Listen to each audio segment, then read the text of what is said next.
บางคนประมาณนี้ในที่นี้ยังจำไม่ได้อธิบายกันลองม็อกไม่เรียนสำหรับเปรียบบรรทุเปรียบสำหรับเยอะในชั้นปีปอนอภัยปรามนี้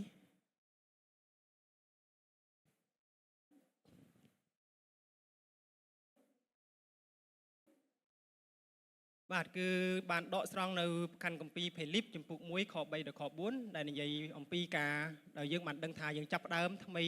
จมุ้ยกาสัญญาเราบอกเปรียนั่นไงในที่นี้ดำลึกดอยยังติงออกในได้ปีไม่เรียนปีกันลองม็อกนั้นคือการสำคัญสำหรับยังโครงการยุติธรรมวัดยังบ้านโจกระเล็กเมื่อเต่าไว้ได้บ้านดาวฉลองกัดม็อกโดยการดังกุ้น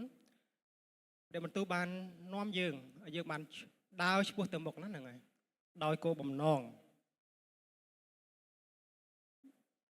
การเอากุ้นคือยังเอากุ้นเปรียบจิมจ้าได้บ้านประตินโปโดยยังเปรียบไปสอบแบบอย่างในยังเมียนการเงียมนุษย์จงเป็นคลุนยังปัญหาประชมอมนอสันติภาพตำแหน่งตำแหน่งในยังเมียนหนึ่งต่อหนึ่งยังโจช่วยเติมบกดาวดมโกบ่มนองนั่นคือยังเมียนการตราหาบอกเปรียบ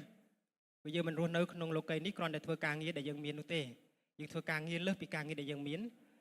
ตัวตามจุ่มเนียนตัวตามมุกงี้ได้ยังมีนไปได้ยังมันเพื่อทำไมกิจการได้ยังประกอบการเงินจำชีวิตยังกระดอยก็ยังเติมมีนโกบ่มน้องได้ยังจองทวายสไลล์อตัวประอ่องอย่างพวกกิจการต่างอ่อนนู้โกบ่มน้องบ่ยังคือยังนำไปยังไอ้น้อมเนี่ยได้เตะเซนติได้บานสกอร์พระเยซูในที่ใบโจโจบ่จุ่มเฮียนขนมชนำทำไมดอยจุ่มเนื้อเจือเจี๊ยrồi dân miền chấm nưa chưa saoประองdân chỉประได้กรุบกรองประองdân chỉเนี่ยได้การยังมันอ่านประองchỉโอเมก้าchỉอัลฟาหนึ่งโอเมก้าประองchỉดาวหนึ่งchỉจงยังให้ประองตรงหนึ่งยิงมาตามการกำหนดดังนั้นยังดาวหนึ่งขนมพันกาประองดาวโดยจืดเจาะโดยจุ่มเนื้อนั่นไงมันไม่ดาวโดยการได้เมื่อเคยนุเตแต่ปนนุเตนั่นไงการฉลาดตอบลำลึกเอายังมันดังบางคนบานมีนออกกาหนึ่งกาตลอดตัวเว้นยังต่อเซใบจุ่มน้อยสำคัญได้ยังจงออกคนเปรียสำหรับนำปีปอนอภัยบัวนะยังตับเตอคายมวยเด้ในจงคายมวยสัปดาห์นี้สัปดาห์จงคายนั่นเหมือนนี้ยังโจดอกคายปีเตียนบาดใดมาคายเลือนมันเตนั่นไงยังเต้มันต้อนยึดไปดับบองโอนเต้ของการดำฝนมีนการริบจอมชีวิตคลุนนะเติมบกต่อเตียดเรื่องมันตัวเลือกเจ็ดยังโจยังอธิษฐานหายตูสู้เปรียปีกันแรงได้ตรงจองอ้อยยังมันเนี่ยริจมรานหรือบำราในขนมชนามนี้ขณะยังออกนี่ยังดังแต่ยังจองเฟือกิจการนี้เฟือกิจการนู้มันแต่ไปยังมันด่าเวเจเละเตียดไปเฟือยังการแต่ช่วยยังบานมีนพิบฉบับประกอบไปเจียในขนมการได้ยังจองเฟือนั่งให้ไปช่วยสำหรับอ้อยพวกจุนนมยังสะกมยังไอเกียงโกประโมคณีบานเป็นใดเป็นเชิงใดนั่นเหรอจึงการเจตนาได้โจรวมจมูกนี้สิการสำคัญนั่นเหรอจึงวิเตรียมเตียบอมโอนบานตู้สมอธิษฐานสู้เปรียประเทศยังมันตู้ส้มยังมันสู้เปรี้ยก็ยังมาขนมกลมจะนมเปรี้ยยังกรณีที่สมาชิกธรรมดานะนั่นแต่ปันหนึ่งนั่นหนึ่งตอนมาสดับเปรี้ยมันตู้ให้เตาวิ่งแต่ปันน้องเจ้านี่จึงเอาบอมโอนนำทำไมได้เมียนโป้ไอรอนนักขนมวิธีเสียง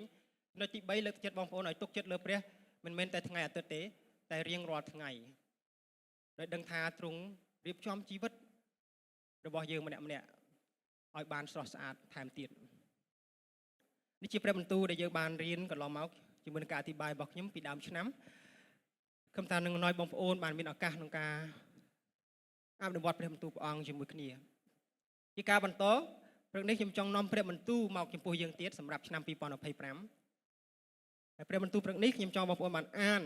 เปรมตูสำหรับเยอะนะเปรมตูประเชียมจ่าสำหรับเยอะชั้นปีปอนอภัยแปรมนี้บองโอนบานอ่านสมบองโอนบางเตอ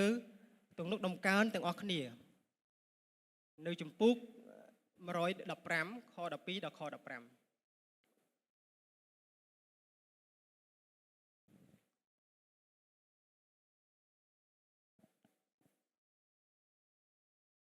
เรียนมาตูประจองมาจ้าหมอกจุ่มปูยืงโดยชั้นปีปอนไฟแปรมนี้ยืงสมอย่างบางเติมตรงนกดมการจุ่มปูมรอยดับแปรมคอดับปีดับคอดับแปรมไอ้มันยังอ่านยังแก้ปรับคณีสันนี่จะเปรียบเป็นตัวบเปรียบสำหรับยังประองมาจ้าหนึ่งโปรตีนโปไอเนรอคณีเดี๋ยวยังบ่ยังยัยปรับตัวกันเนี่ยเป็นได้หรือดำได้ยังปรับท่าสู้ประองมาจ้าหนึ่งโปรตีนโปนี่จะเปรียบตัวเปรียบยังจ้าประองมาจ้าหนึ่งโปรตีนโปไอเนบานจมรานล่างนั่นไง thì giờ bàn kê prap niệm tí sân dương prap thà nít cứ chỉ về phần tu bảo về chia mà cha nơi năm phi pon làm phay pram đấy sầm rạp nè chẳng dương prap qua đời nè sầm rạp cái kề pram cha nâng protein po ỏi nè đứa còn prap mua quạtแต่ម្ដង ហ្នឹងនិយាយឈ្មោះគាត់បានចម្រើនឡើងសូមយើងនិយាយដោយទំនុកចិត្តណាដើម្បីកុំឲ្យខ្មាស់អៀនកុំឲ្យមានអារម្មណ៍ថានេះជាព្រះបន្ទូលរបស់ព្រះដែលយើងគួរតែនិយាយទៅកាន់គ្នាណាហ្នឹងហើយមិនគួរយើងខ្មាស់ឡើយណាព្រោះមានតែព្រះបន្ទូលព្រះទេដែលកំឡានឹងស្អាងចិត្តយើងផ្ដោតក្តីសង្ឃឹមដល់យើងរាល់គ្នាទីនេះណាហ្នឹងហើយអរគុណដែលបងប្អូនបានចូលរួមយើងអានព្រះបន្ទូលជាមួយគ្នានៅទីនេះបន្តិចសិនណានេះបងប្អូនមានព្រះបន្ទូលដែលបកប្រែនៅឆ្នាំ2005យើងអានជាមួយគ្នាហើយបងប្អូនមានព្រះបន្ទូលដែលបកប្រែនៅឆ្នាំផ្សេងក៏យើងបានផ្ទៀងជាមួយគ្នាដែរណាហ្នឹងហើយព្រះបន្ទូលបានចែងថាព្រះអង្គម្ចាស់មិនភ្លេចយើងទេព្រះអង្គនឹងប្រទានពរឲ្យយើងព្រះអង្គនឹងប្រទានពរឲ្យកូនចៅលោកអ៊ីស្រាអែលព្រះអង្គនឹងប្រទានពរឲ្យកូនចៅលោកអឺរ៉ុនព្រះអង្គនឹងប្រទានពរឲ្យអស់អ្នកទាំងតូចទាំងធំដែលគោរពកោតខ្លាចព្រះអង្គនៅខ14ព្រះអង្គម្ចាស់នឹងប្រទានពរឲ្យអ្នករាល់គ្នាបានចម្រើនឡើងគឺទាំងអ្នករាល់គ្នាទាំងកូនចៅរបស់អ្នករាល់គ្នាសូមទទួលព្រះពរពីព្រះអង្គម្ចាស់ដែលបានបង្កើតផ្ទៃមេឃនិងផែនដីនេះជាព្រះបន្ទូលរបស់ព្រះជាម្ចាស់សូមឲ្យបានសរុបចរឋានជាមួយគ្នាសូមព្រះពរពីព្រះអង្គព្រឹកនេះមុនការដែលយើងនឹងស្ដាប់ព្រះបន្ទូលព្រះអង្គជាមួយគ្នាបាទសូមសម្រុំចរឋានជាមួយនឹងខ្ញុំទាំងអស់គ្នាអរព្រះវិញ្ញាណបរិសុទ្ធព្រះម្ចាស់អើយគុណសូមទូលសូមដល់ព្រះអង្គដែលទ្រង់គឺជាអ្នកប្រឹក្សាយោបល់ដ៏ខ្លាំងពូកែព្រះអង្គគឺជាអំណោយទានបញ្ចាំចិត្តដល់យើងខ្ញុំជាអ្នកដែលជឿក្នុងការដើម្បីនឹងដឹកនាំកងវិលយើងខ្ញុំឲ្យមានប្រាជ្ញាក្នុងការយល់ពីព្រះបន្ទូលរបស់ព្រះអង្គប្រយោជន៍ដើម្បីយើងខ្ញុំអាចអនុវត្តនៅក្នុងដំណើរជីវិតរស់នៅប្រចាំថ្ងៃរបស់ខ្ញុំសម្រាប់សេរីល្អរបស់ព្រះអង្គអរព្រះអង្គម្ចាស់អើយសូមទ្រង់បានគង់នៅទីនេះរេរាធ្វើការព្រះអង្គនៅក្នុងដួងចិត្តរបស់យើងខ្ញុំមានប្រសិទ្ធសៀងព្រះអង្គមកកាន់ជំរឿចិត្តយើងខ្ញុំឲ្យយើងខ្ញុំអ្នកបានឮព្រះសៀងព្រះអង្គយ៉ាងពិសេសប្លែកស្របតាមអ្វីដែលជាសេចក្តីត្រូវការខាងឯជំរឿនៃសេចក្តីត្រូវការពលឹងមានរបស់ទូបង្គំយើងខ្ញុំអ្នកគ្នាទីនេះម្នាក់ផងដែរព្រះអង្គសូមទ្រង់ក៏បានធ្វើការនៅក្នុងចិត្តកូនដែលឈរនៅទីនេះសូមដាក់ព្រះបន្ទូលទ្រង់នៅក្នុងក្រអូបមាត់របស់ទូបង្គំបានពោពាក្យចែកចាយព្រះបន្ទូលទ្រង់ទៅនោះមិនមែនជាគំនិតនឹងយោបល់កូនឡើយ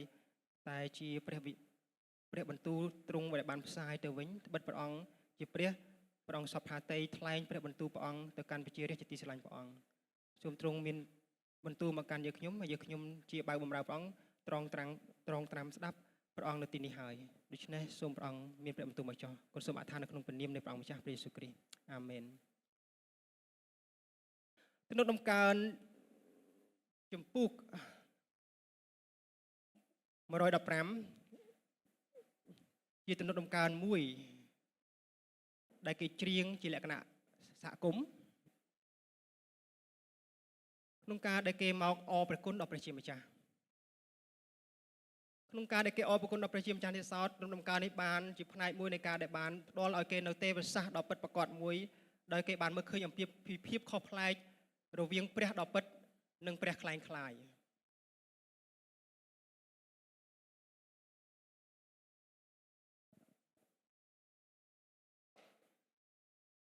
ព្រះដ៏ពិតគឺព្រះអង្គម្ចាស់ទ្រង់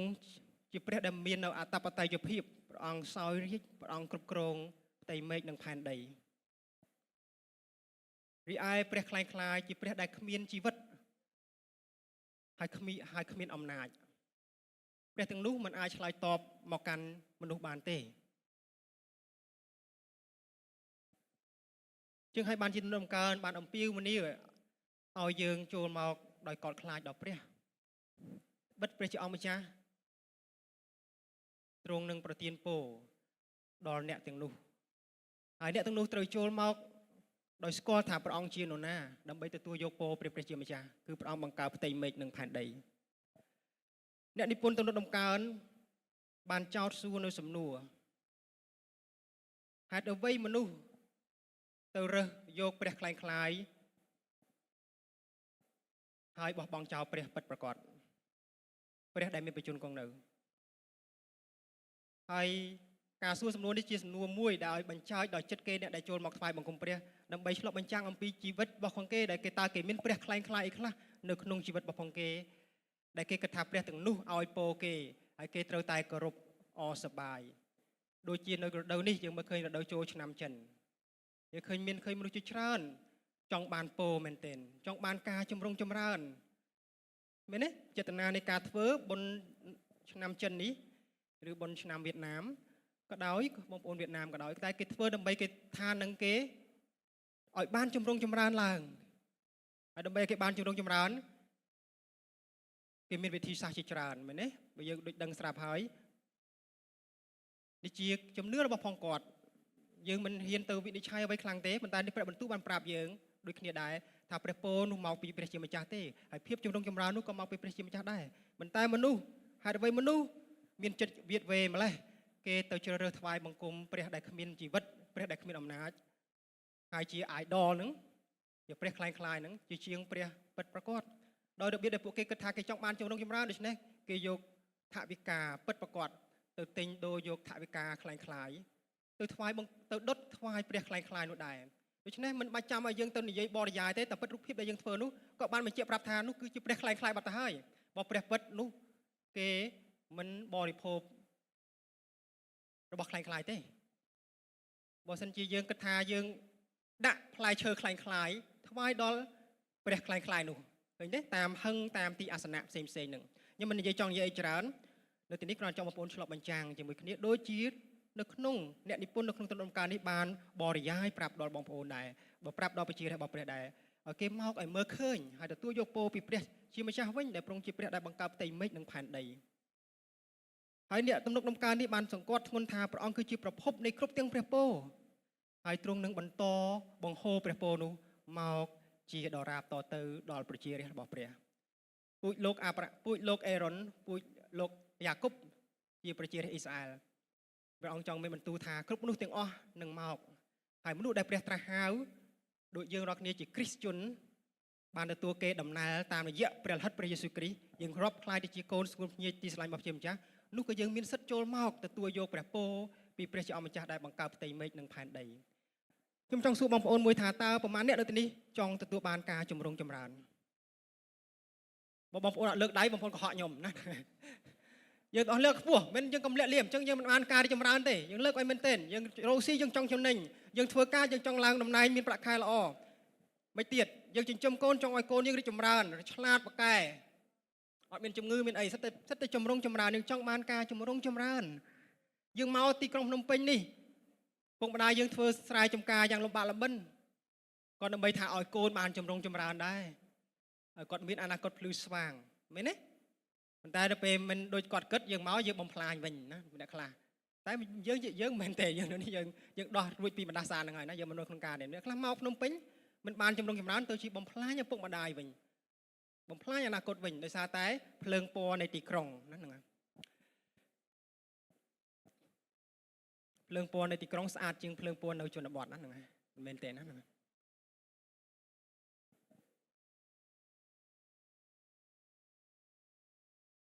ជាថ្ងៃនេះខ្ញុំនឹងនាំបងប្អូនឲ្យមើលឃើញថាតើយើងនឹងទទួលបានការចម្រុងចម្រើនដោយរបៀបណាដែលជាការស្របតាមបំណងមហាតីព្រះជាម្ចាស់បងប្អូនមានរឿងច្រើនណាស់ដែលយើងប្រព្រឹត្តអំពើបាបអ្នកជឿព្រះអង្គច្រើនឆ្នាំក៏ដោយសារតែយើងស្រេកឃ្លានការចម្រុងចម្រើននេះខុសខ្នាតខុសរបៀបយើងអត់មានទទួលយើងអត់បានយកព្រះបន្ទូលទ្រង់មកឆ្លោះបញ្ចាំងហើយធ្វើឲ្យជីវិតយើងបើយើងឆ្នាំថ្មីទៀតសតយើងស្វាសតិញណាចង់បានការចម្រុងចម្រើនប៉ុន្តែយើងចម្រើនដាក់ការភាកពេញមួយការភាកសូម្បីតែថ្ងៃអាទិត្យក៏យើងមានពេលមកថ្វាយបង្គំទ្រង់ឲ្យស្រួលខ្លួនដែរប៉ុន្តែបើយើងនិយាយទៅថាខ្ញុំគ្រូកងវាដូចតានតឹងចំពោះខ្ញុំពេកហើយដាក់បន្ទុកដល់ខ្ញុំមិនមែនទេយើងញែកថ្វាយព្រះគឺត្រូវតែញែកដាច់ទាំងស្រុងមកដោយវិញ្ញាណរបស់ផងយើងត្រូវតែត្រង់ត្រាប់ស្ដាប់ថ្វាយបង្គំព្រះស្ដាប់វេកញែកព្រះបន្ទូលព្រះថ្លឹងថ្លែងដើម្បីយើងទៅវិញបានទទួលផលយើងមកលំយើងគាត់បានប្រពោពីព្រះដែរព្រោះអរិយសតាំងវាលបួងលោយើងវាធ្វើចិត្តយើងវិចវេចិត្តយើងនឹងមិននឹងថឹងទេ យើងត្រូវដឹងនឹងស្គាល់ច្បាស់ចំពោះព្រះមានតែព្រះទេដែលទត់ដឹងហើយខ្ញុំអាចនិយាយអស់ទេអំពីអ្វីជាបញ្ហាដែលបងប្អូនជួបក្នុងការដែលបងប្អូនប្រឈមប៉ុន្តែខ្ញុំដឹងតែរឿងមួយគត់ថាបងប្អូនពិតជាចង់បានទូការរីកចម្រើនចម្រុងចម្រើនប៉ុន្តែព្រះអង្គម្ចាស់យើងទ្រង់ជាព្រះតែមួយគត់ដែលអាចប្រទានឲ្យមនុស្សចម្រុងចម្រើនពេលយើងបាននិយាយដល់ទីនេះបែរមនុស្សបានសួរថាអញ្ចឹងហើយអ្វីបានជាខ្ញុំនៅតែក្រហើយខ្ញុំនៅតែលំបាកហើយបើគេនេះអត់មានព្រះមានគេរីកចម្រើនម្លេះគេខ្លាយសិតតែជាអុកញ៉ាជាអ្នកមានទ្រព្យធនអ្នកខ្លះគេលក់តែអនឡាញទេគេខ្លាយជាអ្នកមានហ្នឹងហើយលក់តែលេទេណាហ្នឹងខ្លាយជាជំទាវឬឯអាដាមអស់ហើយណាហ្នឹងហើយនឹងមិនទៅវិញនេះអានឹងហើយបានជាត្រឡប់វិញថាមកពីយើងមិនអានព្រះបន្ទូលព្រះបានជាយើងចោទសួរអញ្ចឹងយើងដឹងថាព្រះគឺជាព្រះដែលចាប់ផ្ដើមបេសកកម្មព្រះអង្គដោយប្រទានពរយើងមើលគឺពេលដែលព្រះត្រាស់ហៅមនុស្សភ្លាមគឺព្រះប្រទានពរដោយលោកអាប់រ៉ាហាំជាតួយ៉ាងអញ្ចឹងលោកអាប់រ៉ាហាំគឺជា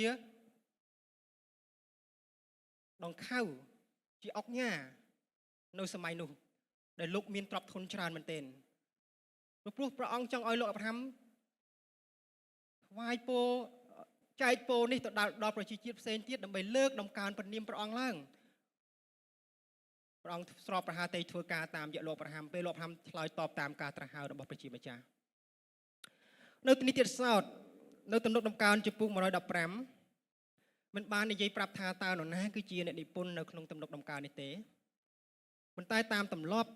នៀមទម្លាប់នៃជនជាតិយូដាទំនុកដំកើងនៅទីនេះបានជាការមួយដែលលើកថ្វាយទៅចំពោះព្រះក្នុងរូបភាពជាសហគមន៍នៃជនជាតិអ៊ីស្រាអែលដែលក្រោយពេលពួកគេត្រឡប់មកពីនិរទេសខ្លួនពីបាប៊ីឡូនយើងដឹងហើយប្រជាជនអ៊ីស្រាអែលប្រព្រឹត្តអំពើបាបពេលនោះព្រះបានទម្លាក់គេឲ្យទៅក្នុងកណ្ដាប់ដៃនៃសាសដតីពេលនោះគេបាត់បង់ទឹកដីទាំងអស់កុលសម្ព័ន្ធទាំង12នៃប្រជាជាតិរបស់គេបានបាត់បង់ត្រូវបានបំផ្លិចបំផ្លាញទីក្រុងនៅផ្នែកខាងជើងនិងខាងត្បូងត្រូវបានបំផ្លិចបំផ្លាញទាំងស្រុងរៀបដល់ដីប៉ុន្តែព្រះនៅតែសន្នឹកចាំពីពួកគេដូច្នេះហើយពេលដែលពួកគេត្រឡប់មកវិញគេចាប់ផ្ដើមភ្ញាក់ខ្លួនស្គាល់ថាយើងត្រូវមកទទួលពរពីព្រះជាម្ចាស់វិតព្រះអង្គបង្កើតផ្ទៃមេឃនិងផែនដីវិញពីមុនគេថ្វាយបង្គំព្រះខ្លែងខ្លាយគេចង់បានពរហើយគេថ្វាយបង្គំព្រះខ្លែងខ្លាយគេជិះជាន់អ្នកដតីជាជាន់សាសដតីជិះជាន់ជននិរទេសខ្លួនជិះជាន់អ្នកក្រីក្រជិះជាន់មនុស្សដែលទុនទាបក្នុងសង្គមពេលនោះព្រះបានបង្រៀនមេរៀនគេយ៉ាងចាស់ដៃឲ្យគេធ្លាក់ទៅក្នុងកណ្ដាប់ដៃនៃសាសដតីអស់ពីអាស៊ីរីចូលដល់ប្រទេសពឺស៊ីបាប៊ីឡូនពឺស៊ីទាំងអស់នោះនៅទីហ្នឹងយើងមើលឃើញនៅទីនេះគឺជាការមួយដែលយើងមើលឃើញអំពីការប្រែចិត្តរបស់ផងគេពោលពាក្យនេះឡើងដោយសារគេទទួលស្គាល់ពិតប្រាកដគេបោះបង់ចោលព្រះខ្លែងខ្លាយហើយត្រឡប់មកជ្រើសរើសព្រះពិតប្រាកដវិញព្រះដែលមានជីវិតព្រះដ៏ពិតដែលមានបញ្ជនគង់នៅវិញជាឆ្នៃនៅទីនេះប្រជាជនបានធ្វើការស្ដារឡើងវិញនៅទំនាក់ទំនងរបស់គេជាមួយព្រះជាម្ចាស់ហើយបោះបង់ចោលព្រះខ្លែងខ្លាយនៅពេលដែលពួកគេបានប្រទះទៅនឹងទេសភាពក្នុងភ្លើងសង្គ្រាមយើងទំនុកដំកើងបានបញ្ជាក់អត្ថន័យសង្កត់ន័យថាព្រះជាម្ចាស់ទ្រង់គឺជាព្រះដ៏ពិតដែលអាចផ្គត់ផ្គង់នឹងការពារគេបានឃើញទេពេលណាព្រះប្រឡែងដៃចេញពីពួកគេគ្មានអ្នកណាការពារគេពួកគេគ្មានអ្នកណាផ្គត់ផ្គង់គេទេហើយចឹងហើយពេលនោះយើងមើលឃើញថាបើយើងនិយាយថាយើងផ្ដោតទៅលើថាពួកជនជាតិអ៊ីស្រាអែលអត់គោរពថ្វាយបង្គំព្រះបានព្រះផ្ដល់គេនៅទុក្ខសោកលំបាកបែបនេះតាមពិតទៅគឺព្រះអង្គមានផែនការនៅក្នុងការដែលព្រះអង្គបានវាយផ្ចាពួកគេព្រោះជាឪពុកបង្រៀនកូនចឹងគឺបង្រៀនគេបានយល់អំពីទេពសាស្ត្រដ៏ត្រឹមត្រូវគឺត្រូវបោះបង់ចោលព្រះខ្លែងខ្លាយចេញឲ្យអស់ហើយរើសយកព្រះដ៏ពិតដែលមានបញ្ជនគង់នៅបិទព្រះអង្គនោះឯងគឺជាព្រះអង្គជាព្រះដែលអាចផ្គត់ផ្គង់និងថែរក្សាពួកគេបានយ៉ាងពិតប្រាកដនៅទីនេះអូខេចឹងខ្ញុំសង្ខេបមកអ្វីដែលខ្ញុំផ្ដល់បរិបទព្រះបន្ទូលដល់បងប្អូនព្រឹកនេះជាប្រយោជន៍បងប្អូនបានយល់អ្វីដែលជាចេតនានៃកាន់ទំនុកដំកើងចំពុក115នេះខ្ញុំនឹងសង្ខេបមកថាសេចក្តីសន្យារបស់ព្រះសេចក្តីសន្យារបស់ព្រះប្រទានពរដល់រាជព្រះអង្គចឹងយើងមើលឃើញពីមុនយើងពីខែមុនយើងស្ដាប់ពីសប្តាហ៍មុនដែលយើងបានជួបគ្នានោះទី1នៃខែថ្មីយើងនឹងយើងបានមើលឃើញថាយើងត្រូវរស់នៅយ៉ាងមិនដែរត្រូវចាប់ផ្ដើមឆ្នាំថ្មីដោយព្រះបន្ទូលសន្យារបស់ព្រះនៅថ្ងៃនៅអាទិត្យនេះខ្ញុំបន្តទៀតថាសេចក្តីសន្យារបស់ព្រះប្រទានពរ ដល់ព្រះអង្គដល់ប្រជារាស្ត្រព្រះហ្នឹងហើយដីសន្យារបស់ព្រះប្រទានពរដល់រាស្ត្រព្រះអង្គខ្ញុំប្រើប្រយោគបច្ចុប្បន្នភាពនេះគឺប្រយោគនេះជាប្រយោគមួយដែលថ្លែងទៅវាត្រូវទាំងស្រុងត្រូវជាងសកលលោកវាមានថាព្រះអង្គបានប្រទានពរទេព្រះអង្គប្រទានពរបើយើងមើលពីវេយ្យាករណ៍នៃភាសាខ្មែរយើងគឺបង្ហាញអំពីពាក្យនេះគឺជាប្រយោគពិតប្រាកដដែលកើតឡើងគ្រប់ដង្ហើមចិញ្ចោគ្រប់សម័យកាលដល់នេះបងប្អូនគ្នានេះទាំងទី1គេព្រះជាម្ចាស់នឹកចាំនិងប្រទានពរដល់រាស្ត្រទ្រង់យើងសង្ខេបមកនៅនេះចំណុចទី2ដែលយើងមើលឃើញពីអត្ថន័យនៃព្រះបន្ទូលនៅទីនេះគឺព្រះពរហូរមកដល់អ្នកដែលកោតខ្លាចព្រះជាម្ចាស់ព្រះពរហូរមកជាបរិបូរសម្រាប់អ្នកដើរតាមព្រះជាម្ចាស់ហើយព្រះបន្ទូលនៅទំនុកការបានពន្យល់ប្រាប់យើងទៀតថាព្រះជាម្ចាស់ប្រទានពរទាំងអ្នកតូចទាំងអ្នកធំទាំងអស់គ្នាហើយចុងក្រោយទំនុកការអំពាវនាវឲ្យយើងមកបើព្រះយើងដឹងថាព្រះអង្គប្រទានពរយ៉ាងចឹងដូច្នេះយើងចូលយើងណាសំទោសណាចូលដល់សរោមិនចូលដល់សឡូទេចូលយើងមកទទួលព្រះពរពីព្រះដែលមានគ្រប់ទាំងព្រះចេស្តាយើងមិនមកទទួលពរពីព្រះដែលអត់វិញ្ញាណព្រះដែលស្លាប់ហើយព្រះដែលគ្មានអំណាចនោះទេប៉ុន្តែយើងមកទទួលពរពីព្រះដែលមានគ្រប់ទាំងព្រះចេស្តាយើងចំណុចនេះសំខាន់ណាស់សម្រាប់ទេវសាសនៃការយល់ដឹងក្នុងនាមយើងជាអ្នកដើរតាមព្រះជាម្ចាស់តែមានមនុស្សជឿព្រះអង្គជាច្រើនដែលគេមកដោយសារគេមិនមកទទួលពរពីព្រះដោយសារគេថាព្រះគ្មានអំណាចអីទេគេអធិដ្ឋានទៅស្លងទៅអត់មានអីព្រះឆ្លើយតបទេបើអញ្ចឹងមែននោះប្រកាសជាយើងកំពុងតែមើលងាយព្រះជាម្ចាស់ខ្លួនឯងហើយព្រះអង្គម្ចាស់យើងពិតជាមានអំណាចហើយព្រះអង្គសពហាតីប្រទានពរដល់យើងរាល់គ្នាទីនេះនៅក្នុងទំនុកដំកើងជនជាតិយូដានៅពេលដែលគេអានហើយគេឃើញមើលឃើញពាក្យថាព្រះនឹកចាំពាក្យនោះគឺជាពាក្យពិសេសមែនទែនសម្រាប់គេពេលគេអានទៅគេមានអារម្មណ៍ផ្អែមណាស់មិនគ្រាន់តែយើងនឹកចាំតែធម្មតាទេពេលណាដែលឮថាព្រះនឹកចាំនេះគឺបង្ហាញអំពីគ្រប់ទាំងរូបភាពនៃសេចក្តីសន្យារបស់ព្រះនិងសម្ព័ន្ធមេត្រីរបស់ព្រះដែលព្រះបានចងជាមួយនឹងប្រជារាស្ត្ររបស់ព្រះអង្គអញ្ចឹងពួកគេបានដឹងថាពេលព្រះនឹកចាំគេបានដឹងថាអូខ្ញុំតែងតែភ្លេចព្រះខ្ញុំតែងតែក្បត់ព្រះប៉ុន្តែព្រះមិនដែលនឹងភ្លេចខ្ញុំទេព្រះអង្គមិនដែលនឹងក្បត់ខ្ញុំទេខ្ញុំតែងតែមិនស្មោះត្រង់តែព្រះអង្គតែងតែស្មោះត្រង់ព្រោះធ្វើឲ្យជីវិតរបស់ជនជាតិអ៊ីស្រាអែលមានការភ្ញាក់រលឹកនឹងទូការដាស់តឿនហើយគេស្គាល់អំពីរបៀបដែលពួកគេត្រូវប្រែចិត្តត្រឡប់ទៅព្រះជាម្ចាស់វិញអញ្ចឹងការនឹកចាំនេះគឺបង្ហាញថាអូខ្ញុំមានសង្ឃឹមហើយត្បិតព្រះអង្គម្ចាស់មិនភ្លេចខ្ញុំទេពេលយើងមើលឃើញដាច់ដ៏មានអំណាចព្រះចេស្តាព្រះដ៏លើអស់ទាំងព្រះអង្គបង្កើតផ្ទៃមេឃនិងផែនដីនឹកចាំដល់ពួកគេតើពួកគេជានរណាយើងមិនចាំអីទេយើងគ្រាន់តែយើងសង្សារយើងនឹកចាំពីយើងសប្បាយចិត្តមិនរំភើបមែនទេណាមែនទេឬក៏ក្រាស់យើងនឹកចាំពីយើងសប្បាយចិត្តបាត់ទៅហើយទៅទរំតអ្នកមានអំណាចបើយើងសម័យឃើញថានៅស្រុកខ្មែរយើងបើសិនជាស្ដេចផែនដីយើងព្រះអង្គម្ចាស់ទ្រង់នឹកចាំយើងមានន័យថាម៉េចមានន័យយើងនឹងទទួលបានសេចក្តីមេត្តាករុណាយើងទទួលបានសេចក្តីយ៉ាងមិនដែរគេភាសាអង់គ្លេសហៅថាដែលខ្ញុំបាននិយាយមិញអញ្ចឹងគឺមេត្តាករុណាគឺ favor ដោយសន្តោសប្រណីបើយើងសម័យមើលបើសិនជាឪពុកម្ដាយយើងមិននឹកចាំថាយើងរៀននៅភ្នំពេញទេយើងផាត់ជាដាច់ស្បៀងហើយមែនទេមិនមានលុយទិញអាហារហូបទេគាត់ថាគាត់នឹកចាំយើងហើយមិនគាត់ផ្ញើថវិកាឲ្យយើងចាយជាទៀងទាត់រាល់ខែហ្នឹងហើយតែពេលខ្លះយើងត្រូវរំលឹកឪពុកម្ដាយយើងដែរណាតែព្រះអង្គវិញខុសពីឪពុកម្ដាយយើងព្រះអង្គនឹកចាំព្រះអង្គមិនចាំបាច់យើងរំលឹកព្រះអង្គទេព្រះអង្គនឹកចាំយើងនៅទីនេះខ្ញុំចង់បងប្អូនយល់នៅព្រះបន្ទូលនៅទីនេះថាសេចក្តីសន្យារបស់ព្រះប្រទានពរដល់រាស្ត្រព្រះអង្គ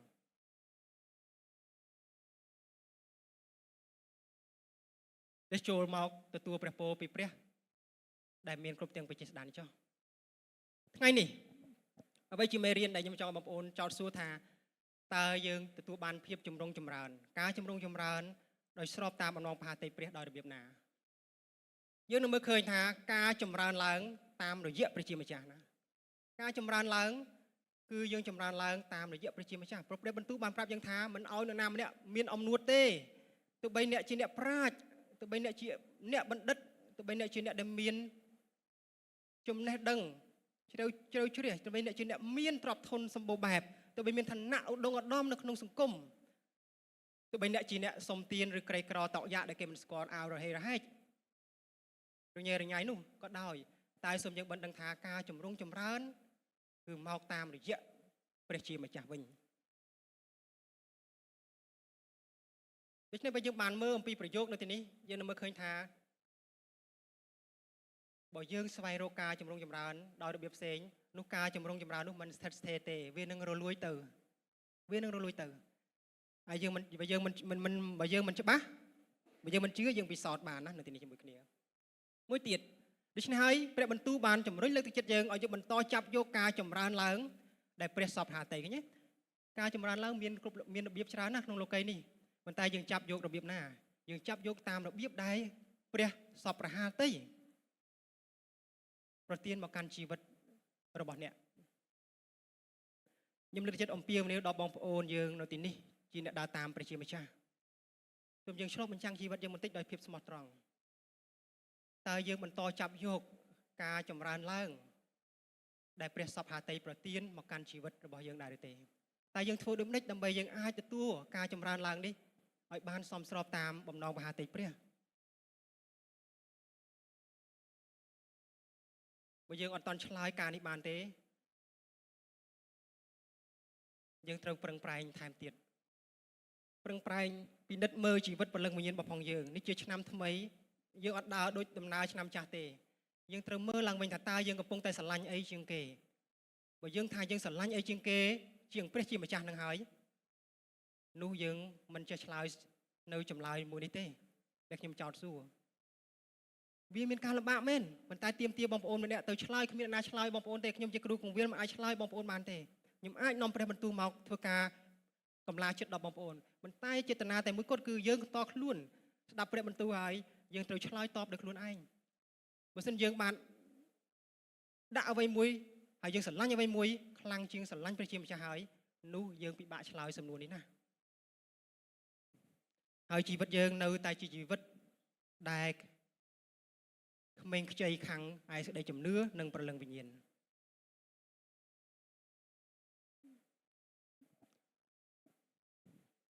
ដូច្នេះខ្ញុំនឹងផ្ដល់នៅគោលការណ៍នៃការចម្រើនឡើងដែលព្រះផ្ដល់មកឲ្យអ្នកនៅទីនេះជាមួយគ្នានៅព្រឹកនេះនៅនេះមាន5ចំណុចខ្ញុំនឹង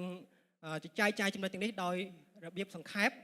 ហើយងាយស្រួលបងប្អូនយកទៅអនុវត្តណាហ្នឹងហើយជាងសូមយើងបានយកទៅដាក់ជាមួយគ្នានៅចំណុចបន្ទាប់នឹងមានគោលការណ៍នៃការចម្រើនឡើងដែលព្រះផ្ដល់មកឲ្យណាហ្នឹងហើយជាងខ្ញុំបានចែកចាយថាគ្មានអ្នកណាផ្សេងទៀតទេដែលផ្ដល់មកឲ្យយើងគឺព្រះជាម្ចាស់តែមួយគត់ដែលផ្ដល់ឲ្យយើងពេលណាយើងយល់អំពីខ្លឹមសារនៃព្រះបន្ទូលនេះវាធ្វើឲ្យជីវិតយើងពេលយើងឆ្លើយតបទៅនឹងអ្វីដែលយើងមានទៅនឹងមុខងាររបស់យើងទៅនឹងប្រាក់កាក់របស់យើងទៅនឹងទំនាក់ទំនងរបស់យើងទៅនឹងគ្រួសាររបស់យើងទៅនឹងការបម្រើរបស់យើងពេលនោះយើងដឹងថាទាំងអស់នោះគឺព្រះផ្ដល់ឲ្យមិនមែនខ្ញុំស្រវាសតិញខំប្រឹងប្រែងនោះទេណាហ្នឹងហើយដោយខ្លួនឯងតែប៉ុណ្ណោះទេណាហ្នឹងហើយគឺព្រះបានផ្ដល់ឲ្យនៅទីហ្នឹងតោះនេះទាំងអ្នកបងប្អូន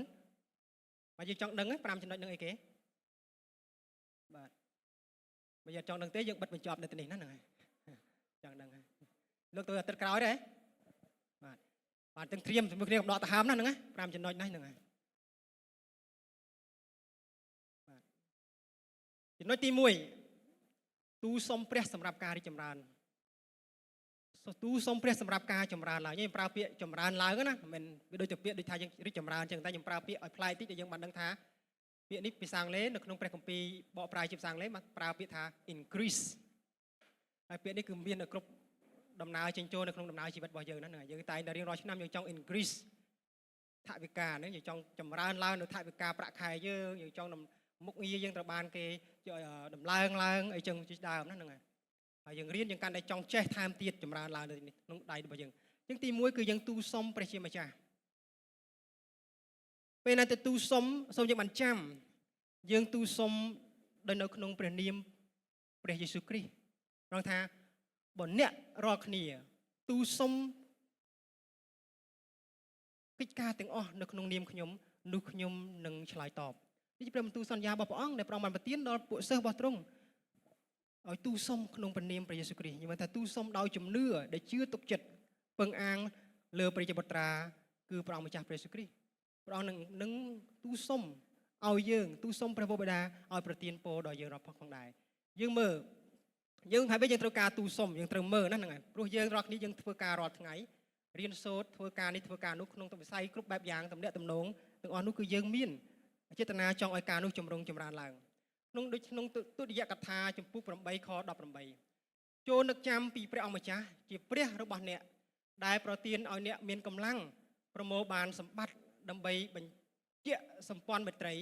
ដែលព្រះអង្គបានចងជាមួយបុព្វបុរសរបស់អ្នកដោយព្រះអង្គធ្វើនៅថ្ងៃនេះស្រាប់យើងទូលសុំដល់ព្រះដែលត្បិតយើងដឹងថាព្រះអង្គជាអ្នកប្រទានឃើញទេព្រះបន្ទូលថាព្រះអង្គជាអ្នកប្រទានកម្លាំងដល់យើងព្រះអង្គប្រមូលឲ្យយើងបានសម្បត្តិប្រយោជន៍ដើម្បីគេប្រយោជន៍ដើម្បីឆ្លើយតបទៅនឹងសេចក្តីសន្យានិងសម្ព័ន្ធមេត្រីដែលព្រះអង្គបានចង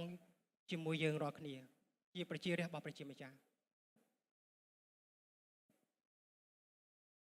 ព្រះអង្គយល់អំពីអ្វីដែលព្រះអង្គបានដាក់តាំងសញ្ញាជាមួយមនុស្សចំនួនពីបុរាណ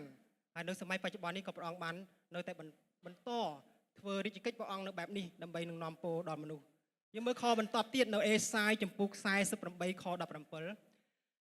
ព្រះអង្គម្ចាស់ជាព្រះដ៏វិសុទ្ធរបស់ជនជាតិអ៊ីស្រាអែលដែលបានលួសអ្នកមានព្រះបន្ទូលថាយើងនេះហើយជាព្រះអង្គម្ចាស់ជាព្រះរបស់អ្នកយើងព្រានប្រដៅអ្នកអំពីអ្វីដែលមានប្រយោជន៍ដល់អ្នកយើងណែនាំអ្នកឲ្យដើរក្នុងមាគ៌ាដែលអ្នកកំពុងតែដើរនេះយើងទូលសុំព្រះអង្គដែរដើម្បីព្រះអង្គព្រានប្រដៅយើងដើម្បីយើងដើរក្នុងមាគ៌ាដែលស្របតាមបំណងបហាតីព្រះអង្គទីចំណុចទី1ងាយស្រួលចាំ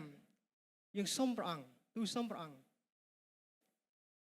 គាត់ជាបងប្អូននៅឆ្នាំថ្មីនេះមានតារាងបញ្ជីច្រើនដែលយើងចង់ទូលសុំជាចំណុចទូលសុំទៅសូមទូលសុំការនោះជារៀងរាល់ថ្ងៃហើយខ្ញុំធានាឲ្យជាប់ឆ្នាំ2025នេះយើងមកជជែកគ្នាម្ដងទៀតតើជីវិតបងប្អូនខុសប្លែកពីឆ្នាំមុនយ៉ាងដូចម្ដេចខ្លះយើងនឹងចែកចាយជាមួយគ្នាប៉ុន្តែបងប្អូនមកស្ដាប់ព្រះបន្ទូលទៅហើយមិនយកទៅអនុវត្តកន្លែងនេះអត់បានប្រយោជន៍សម្រាប់បងប្អូនទេហើយបងប្អូនកាន់តែមិនស្គាល់ព្រះជាម្ចាស់ទៅកាន់តែមិនស្គាល់ព្រះជាម្ចាស់ទៅដោយសារតែបងប្អូនអត់ចូលទៅទូលសុំព្រះអង្គបងប្អូនគិតថាអ្វីទាំងអស់ជាសមត្ថភាពខ្លួនឯងចាំបាច់ទូលសុំព្រះអង្គទៅអីហ្នឹងហើយយើងចាប់ដើមមានអំនួតយើងចាប់ដើមរវល់នឹងការងារប្រកបរបរចិញ្ចឹមជីវិតយើងរវល់រហូតដល់យើងភ្លេចខ្លួនយើងយកការងារទាំងនោះជាព្រះរបស់ផងយើងតែទៀតពិតការងារទាំងនោះព្រះប្រទានមកយើងទេប៉ុន្តែយើងទូលសុំឲ្យបងប្អូនទទួលបានការការពារពីព្រះជាម្ចាស់គឺទូលសុំឲ្យព្រះបានប្រដៅយើងណែនាំយើងឲ្យយើងដើរក្នុងមាគ៌ារបស់ព្រះអង្គតោះនេះទៅនេះយើងទូលសុំការនឹងដែរកុំគ្រាន់តែថាទូលសុំឲ្យតែចម្រើនឡើងអ្នកណាក៏ជួយចិត្តទូលសុំដែរព្រោះយើងមនុស្សខ្មែរយើងចិត្តបួងសួងយើងចិត្តបន់តោះនេះប៉ុន្តែនេះខ្ញុំចង់បងប្អូនទូលសុំតាមរបៀបនៃសេចក្តីពិតសូមឲ្យព្រះបានដើរព្រោះឲ្យព្រះបានកែតម្រង់យើងឆ្នៃមាគ៌ានៃជីវិតយើងឲ្យយើងដើរឲ្យបានត្រឹមត្រូវក្នុងគន្លងនៃមាគ៌ារបស់ព្រះជាម្ចាស់ការនេះសំខាន់មែនទែនខ្ញុំនឹងជឿជាក់សង្ឃឹមថាពួកជំនុំយើង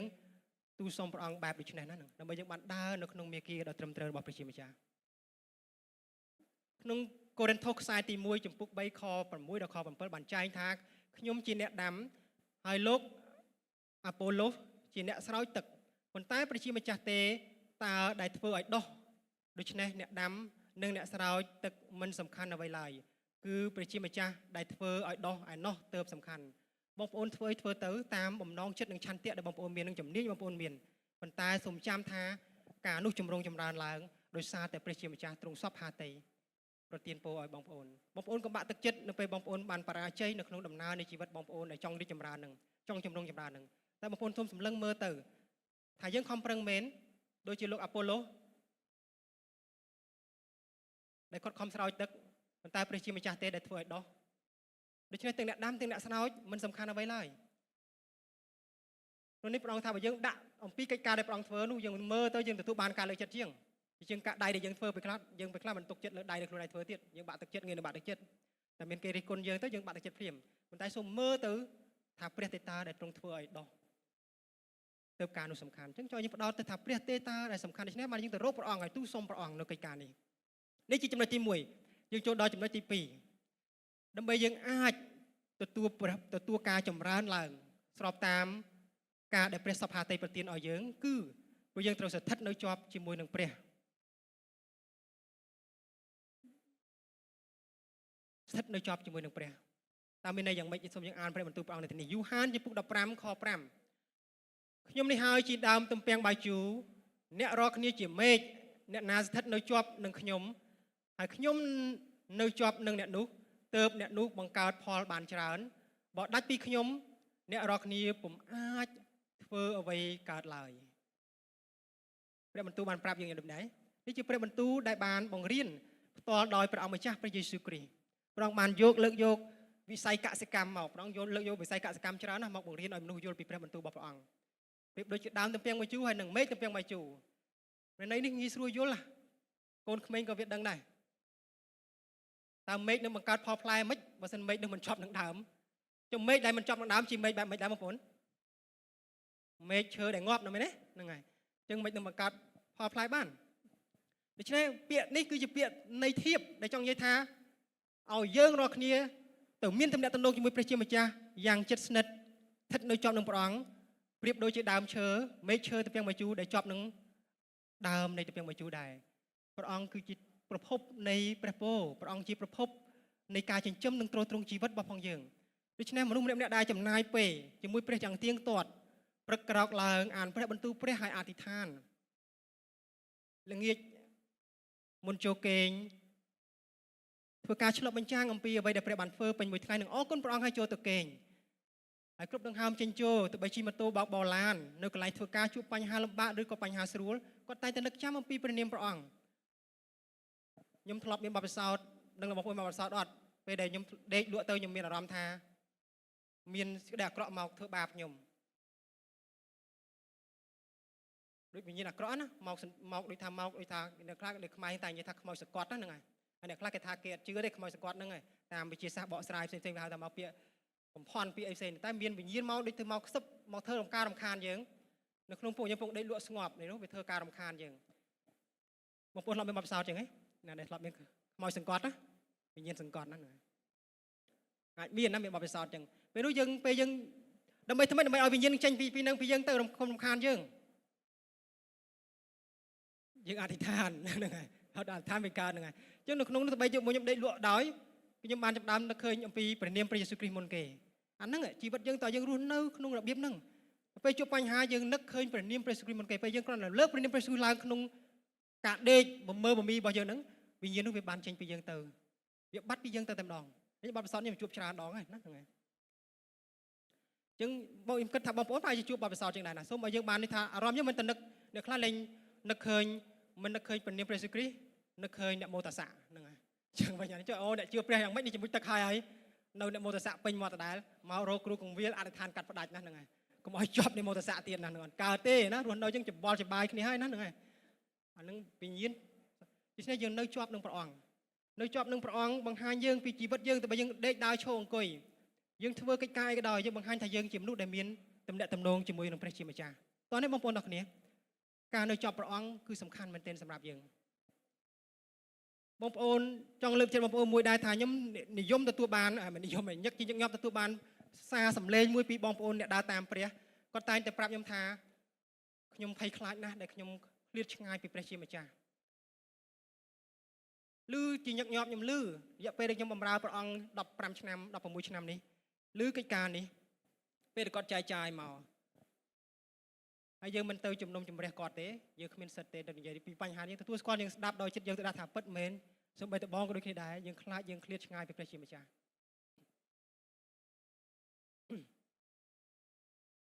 ប៉ុន្តែមានរឿងមួយដែលលើកទឹកចិត្តយើងឲ្យយើងបានផ្លាស់ប្ដូរទស្សនៈភ័យខ្លាចយើងនឹងវិញថាព្រះជាម្ចាស់មិនដែលឃ្លាតឆ្ងាយពីយើងទេតោះនេះយើងបដូរការគិតយើងពេលខ្លះបងប្អូនគ្រាន់តែអត់មកពហិពីបែបទឹកយើងថាយើងខ្លាចព្រះពហិយើងឆ្ងាយពីព្រះយើងឈប់មកព្រះចប់អាហ្នឹងសាតាំងឈ្នះយើងហើយបងប្អូនបើកម៉ូតូក៏បងប្អូនព្រះអង្គនៅចិត្តបងប្អូនទៅធ្វើស្រែចម្ការឆ្ងាយពីពហិយើងក៏ព្រះអង្គនៅចិត្តនឹងបងប្អូនមែនទេមានអីដែលបងប្អូនថាបងប្អូនឆ្ងាយពីព្រះឆ្ងាយនឹងព្រះដោយសារតែចិត្តយើងបានបោះបង់ចោលព្រះតោះនេះមិនមែនដោយសារតែយើងកុំភ័យខ្លាចព្រះអង្គគង់នៅជាមួយយើងគ្រប់កន្លែងចេញចូលគ្រប់ទីកន្លែងណាហ្នឹងហើយព្រះអង្គមិនគង់យើងនៅក្នុងយើងតែកន្លែងដែលយើងមកក្រុមជំនុំទេមកព្រះវិហារព្រះអង្គទេណាតោះនេះយើងនៅទីណាក៏ដោយបងប្អូនមិនបានមកព្រះវិហារពី3សប្តាហ៍ក៏ដោយព្រះអង្គនៅតែគង់នៅជាមួយបងប្អូនដូច្នេះបងប្អូនបង្កើតទម្លាប់មានពេលវេលាប្រស្រ័យតាក់ទងជាមួយព្រះអង្គផ្ទាល់ខ្លួនមិនមែនតែថ្ងៃអាទិត្យទេគ្រប់ទាំង7ថ្ងៃតោះនេះបងប្អូនធ្វើជាគ្រីស្ទបរិស័ទ24ម៉ោងណាពេញមួយសប្តាហ៍ đi bên môi năm bên môi chi vật dương đằng tí này chúng ta chỉ bảy cà rôn nơ tầm một tích cứ dương ban tua ca chầm ran láng để sọp tam bom non hà tây pre để pre tiên ở dương tam này tí bảy này cứ cà rôn nơ đời miênประญาcứ nom ở dương miên ca chầm ran láng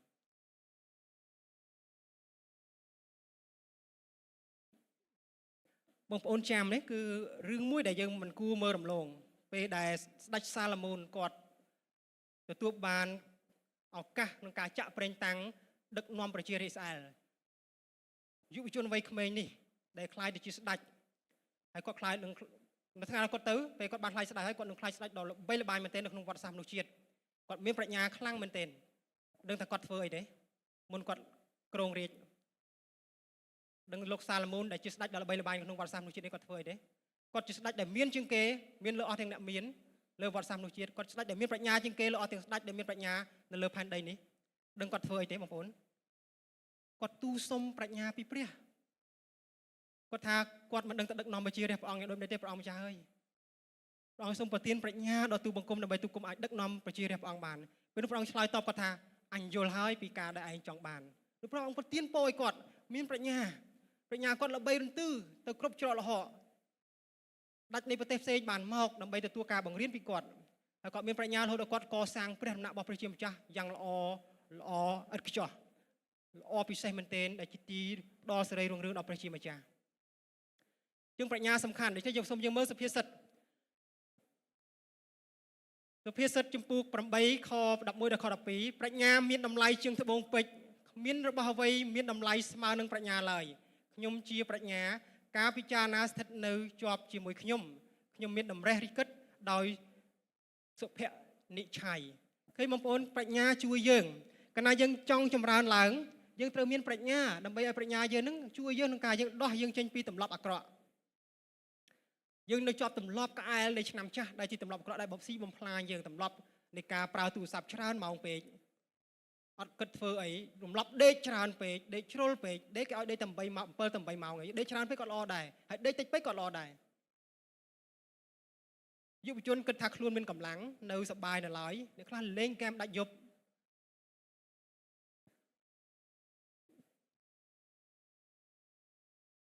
យើងត្រូវការប្រាជ្ញាដើម្បីឲ្យប្រាជ្ញាយើងនឹងចេះ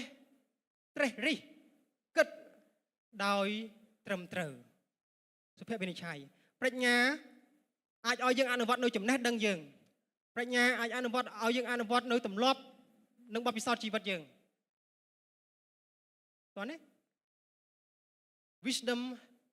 has power to execute knowledge skills and experiencesតោះនេះបងប្អូនទាំងគ្នាប្រាជ្ញាកើតឡើងដោយសារតែការដែលយើងអង្កេតមើលព្រឹត្តិការណ៍ដែលកើតឡើងជុំវិញខ្លួននេះជាប្រាជ្ញាតើដល់ពេលអញ្ចឹងយើងថាតើប្រាជ្ញានឹងបានមកពីណាធ្វើម៉េចដើម្បីយើងបានប្រាជ្ញាយើងនឹងប្រាប់បងប្អូននៅទីទៀតនេះតាមរយៈព្រះបន្ទូលរបស់ព្រះអង្គប្រាជ្ញានៅទីនេះនៅសុភាសិតចំពោះ9ខ10ដល់ខ12បានចែងថាការកោតខ្លាចព្រះជាម្ចាស់សំទោសការគោរពកោតខ្លាចព្រះអង្គម្ចាស់ជាប្រភពនៃប្រាជ្ញាការស្គាល់ព្រះជាម្ចាស់ជាចំណេះរបស់ប្រជារាស្ត្រដ៏វិសុទ្ធតើបងប្អូនដោយលោកសាឡូមោនអញ្ចឹងគាត់កោតខ្លាចព្រះគាត់ទទួលបានប្រាជ្ញាលោកយ៉ាកុបក៏បានលើកទឹកចិត្តដល់អ្នកជឿព្រះអង្គដែរថាអស់អ្នកណាដែលគិតថាខ្លួនឯងខ្វះប្រាជ្ញាសូមទូលសុំដល់ព្រះនឹងព្រះនឹងប្រទានឲ្យបងប្អូនត្រូវការប្រាជ្ញាមែនទេបងប្អូនមានប្រាជ្ញាយើងមានតែចំណេះដឹងយើងអត់រីចម្រើនទេយើងអត់ទទួលបានការចម្រុងចម្រើនទេបងប្អូនធានាឲ្យបងប្អូនទីបងប្អូនថាបងប្អូនរៀនចប់4ឆ្នាំឬ8ឆ្នាំថាបងប្អូនចម្រុងចម្រើនចោះអត់ទេណាមានអ្នកខ្លះរៀនចប់ក៏អត់មានការងារធ្វើទេដោយសារតែអត់មានប្រាជ្ញាធំតែខួរក្បាលធំតែក្បាលកំែងហ្នឹងហើយខ្លាយជាអេលៀនគេមានណាគេហ៊ានរើសយើងធ្វើការពេលយើងសួរបងយើងដូចបងនាធីបងសំអល់គាត់អ្នកកាន់ខាងផ្នែកធនធានមនុស្សគាត់មិនរើសទេអ្នកដែលធំក្បាលហ្នឹងគាត់រើសអ្នកដែលមានបទពិសោធន៍ជីវិតទោះបីគាត់ចំណេះដឹងគាត់មិនសូវមានក៏ដោយតែគាត់មាននៅបំណិនជីវិតគាត់ហើយគ្រូស្រូចយើងឲ្យបានហ្នឹងហើយយើងអ្នកគ្នាអាចទទួលសុំព្រះអង្គបានទៀតអូវាពិសេសមែនទែនដូច្នេះខ្ញុំចង់បងប្អូនថាបងប្អូនចង់ចម្រុងចម្រើនហើយប៉ុន្តែការចម្រុងចម្រើនដែលសពតាមបំណងផាតេព្រះគឺយើងត្រូវកោតខ្លាចព្រះ ដើម្បីយើងបានប្រាជ្ញានៅទីនេះជាមួយគ្នាខ12បានចែងទៀតថាបើអ្នកមានប្រាជ្ញាអ្នកនឹងទទួលផលល្អសម្រាប់ខ្លួនឯងបើអ្នកវារខ្ពស់អ្នកនឹងទទួលផលវិបាកដល់ខ្លួនឯងឃើញទេនឹងនាំឲ្យយើងចម្រើនឡើងយើងមានប្រាជ្ញានោះចម្រុងចម្រើននៅក្នុងជីវិតរបស់ផងយើងតែសូមយើងចាំតែនេះចំណុចមួយដែលបងប្អូនត្រូវយល់ហើយទៅស្វែងយល់តទៀតយើងកល់ខ្លាចដល់ព្រះហើយបងសួរថាធ្វើម៉េចដើម្បីខ្ញុំកល់ខ្លាចដល់ព្រះវាងាយបងប្អូនងាយទេជីវិតនៃការរស់នៅរបស់យើងងាយទេហ្នឹងហើយងាយដូចពេលខ្លះយើងកល់ខ្លាចដល់ព្រះបងឧទាហរណ៍មួយទៅនេះពេលចូលឆ្នាំចិនបងប្អូនសិតតែមានឈាមជ័រចិនមែនណាសិតកាត់ចិនកាត់វៀតណាមអញ្ចឹងយើងគោរពភ្លុកទឹកភ្លុកដីចូលឆ្នាំចិនពេលនោះយើងសាប់យើងទៅលេងផ្ទះម្ដាយរបស់យើងឲ្យយើងអុជធូបម្ដាយរបស់យើងឲ្យយើងលៀងតុអាសនៈអីផ្សេងយើងត្រូវប្រាប់គាត់យើងក៏ខ្លាចព្រះយើងប្រាប់គាត់ថាយើងអត់ប៉ះរបស់ទាំងអស់នោះទេវាប៉ះពាល់ដល់ជំនឿនិងព្រលឹងវិញ្ញាណរបស់ខ្ញុំព្រោះនោះជាវិញ្ញាណអាក្រក់ដែលអាចបង្កការអាក្រក់ដល់ខ្ញុំវាអាចមានចំណងខ្សែចំណងចងរិតចូលមកដើម្បីនឹងបំភ័យខ្ញុំធ្វើខ្ញុំមិនស្រួលក្នុងការរស់នៅក្នុងការរំខានខ្ញុំពេលដេកទៅយូរសពអាក្រក់អីចឹងដើមមានចំណងខ្សែព្រលឹងវិញ្ញាណយើងអត់ទៅប៉ះពាល់ទាំងអស់នោះទេប៉ុន្តែយើងអាចជួយទៅលាងចានជួយទៅអីផ្សេងយើងត្រូវការមានប្រាជ្ញាទាំងអស់នោះទៅការដោះស្រាយមិនយើងទៅបដិសេធទឹងទឹះទេប៉ុន្តែយើងត្រូវដឹងថាអ្វីដែលវា sensitive អ្វីដែលវាមានភាពស្រួយស្រាលនឹងប៉ះពាល់ដល់យើងធ្ងន់ធ្ងរនៅជំនឿរបស់យើងនៅគោលជំនឿនៅហៅថា faith ជំនឿហើយនឹងទស្សនៈពិភពលោករបស់យើងកតិលោករបស់យើងគឺ world view ត្រូវរស់នៅឲ្យស៊ីគ្នាព្រោះបងខ្ញុំមើលឃើញគ្រីស្ទបរិស័ទរស់នៅអត់ស៊ីគ្នាសោះជំនឿផ្សេងអនុវត្តផ្សេង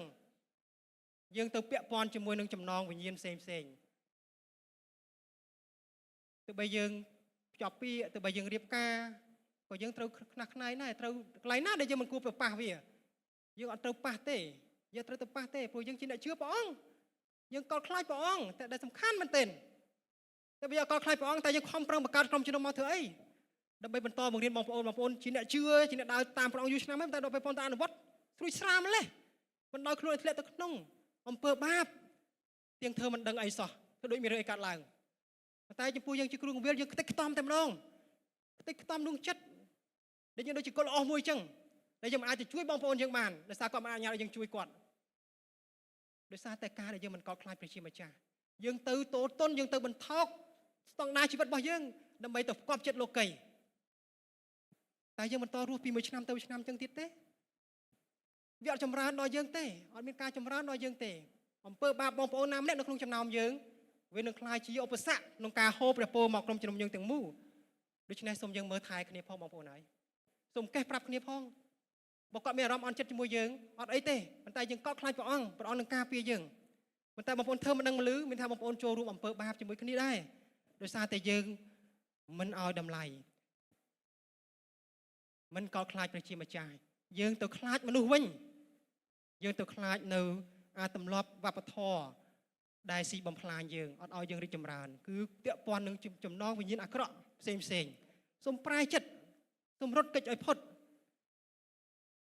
សូមយើងកោតខ្លាចព្រះដើម្បីមនុស្សបានមើលឃើញយើងដែរបើយើងបន្តធ្វើអញ្ចឹងក្រុមជំនុំយើងមានន័យអីបងប្អូនផ្សេងទៀតនឹងធ្វើតាមយើងពីគំរូមួយទៅគំរូមួយយើងគ្រាន់តែចង់បានអ្វីមួយប៉ុន្តែយើងអត់បានកោតខ្លាចព្រះតើមានន័យអីបងប្អូនមិនសួរបងប្អូនមួយដូចឆោត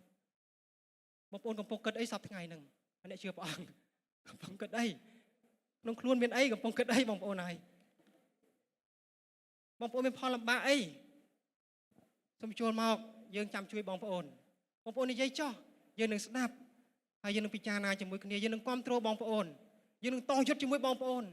សូមបងប្អូនកុំតយុទ្ធម្នាក់ឯងដោយស្ងប់ស្ងាត់ហើយយូរទៅបងប្អូននឹងស្លាប់ក្នុងរបៀបមួយដែលបងប្អូនរស់នៅអត់មានប្រាជ្ញាក្នុងការរស់នៅនេះចំណុចទី4យើងទទួលបានការចម្រុងចម្រើនដោយស្របតាមបំណងមហាតីព្រះដែលព្រះប្រទានមកយើងគឺតាមរយៈការឧស្សាហ៍ព្យាយាមការឧស្សាហ៍ព្យាយាមភាសាអង់គ្លេសប្រើពាក្យថា diligence brings increase